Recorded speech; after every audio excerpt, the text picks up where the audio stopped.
L'annonce de la réouverture de Varosha sur l'île de Chypre provoque de nouvelles tensions politiques. La mesure a été annoncée par le président turc et le premier ministre de l'autoproclamée République turque de Chypre Nord. La station balnéaire de Varosha appartient à l'agglomération de Famagusta. La zone a été clôturée par les militaires turcs lors de l'invasion de l'île en 1974. Une résolution de l'ONU de 1984 demande le transfert de la ville aux Nations Unies et interdit toute tentative d'installation, à l'exception de ceux qui ont dû fuir les lieux. Le chef de la diplomatie européenne ne cache pas ses inquiétudes. Pour Josep Borrell, cette décision risque de renforcer les fractures déjà profondes et rendre plus difficiles encore les efforts de résolution. La balle est dans le camp de la Turquie de montrer si elle est véritablement intéressée par un dialogue constructif.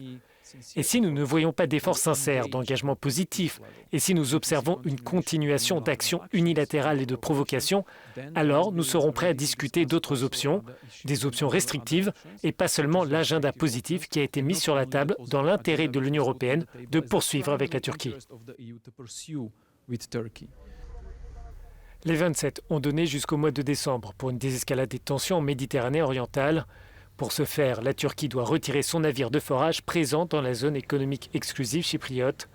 Pour certains acteurs, Ankara cherche à s'impliquer dans la campagne présidentielle en cours dans le nord de l'île.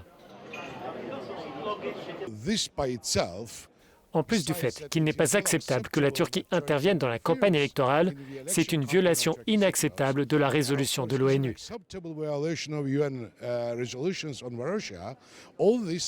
Tout cela résume la politique de ce dirigeant qui ne veut pas d'une solution fédérale. La Turquie donne ainsi un aperçu de ses intentions au début des discussions.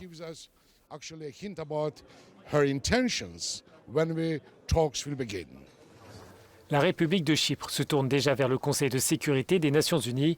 Le président chypriote compte informer ses homologues de l'Union des récents développements sur l'île dès la semaine prochaine lors du sommet européen prévu à Bruxelles.